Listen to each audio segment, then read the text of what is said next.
жалпы әдейі жасалған арандату болды ма, әлде кездейсоқ оқиға ма, не болмаса Зеленскийдің айтуынша бұл Ресей НАТОның реакциясын тексергісі келді ме осындай шабуылдарға? Сіз қалай түсіндіңіз?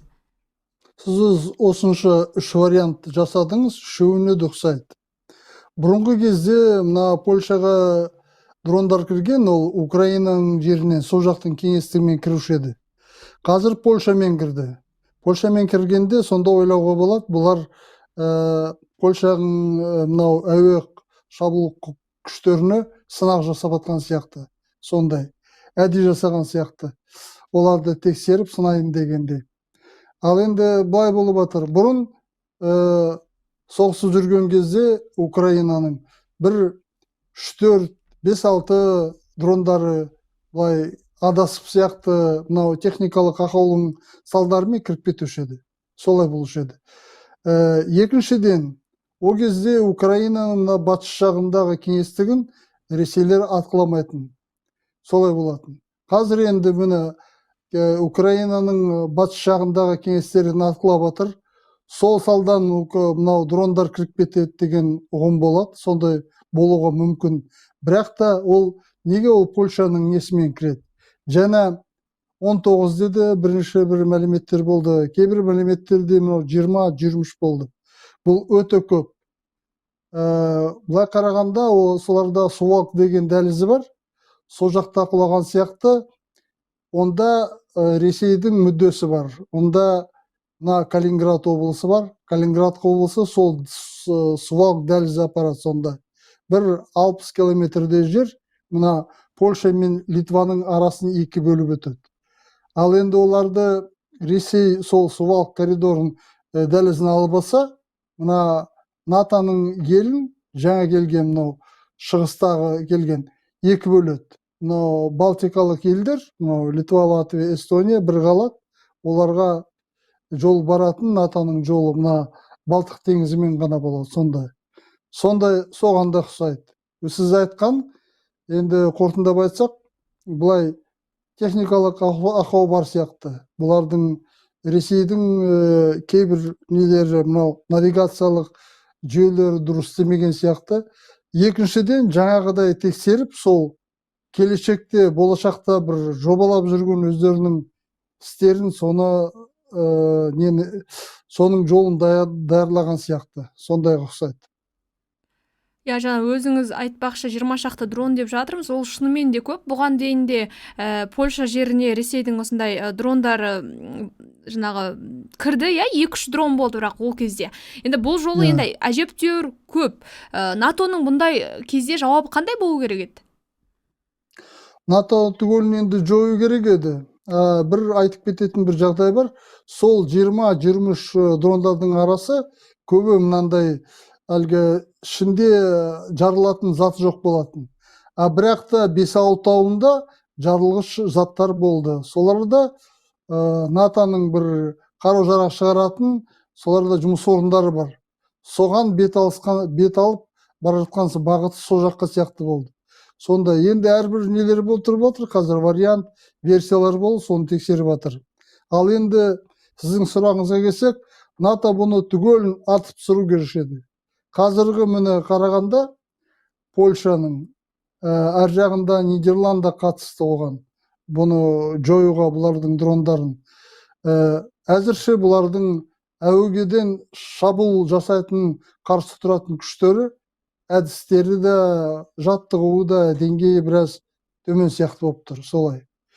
Айта кетейік, мынау Польшаның өзінің F-16 деген мына ұшақтары қатысты болған.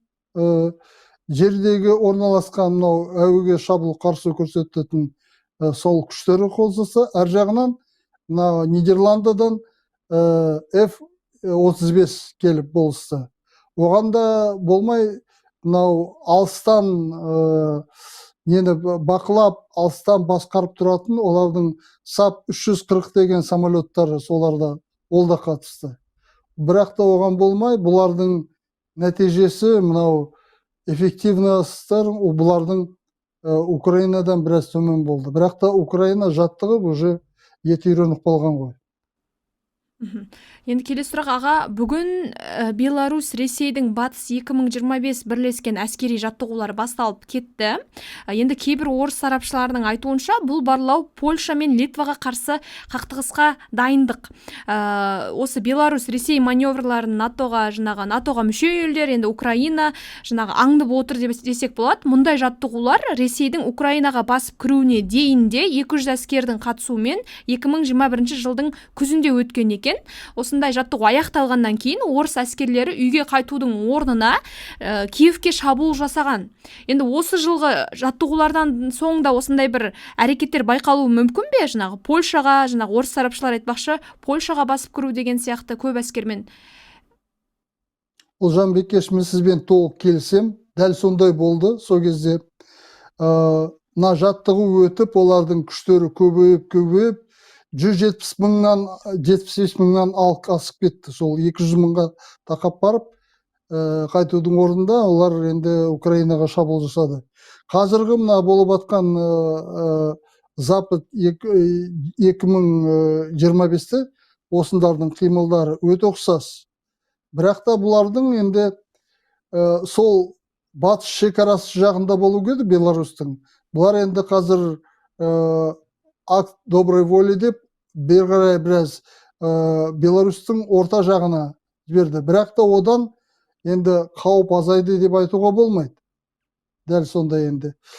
Ал формалды бұлай ресми түрде бұның стратегиялық бірлестік оқу жаттығудың әлгі өңірлік және мынау ұжымдық басшылардың бір-бірімен қойын-қолтық жұмыс істеуге жақсы істеген мынандай басқарудың, олардың қамтамасыз ететін сондай жұмыстарды тексереміз деген.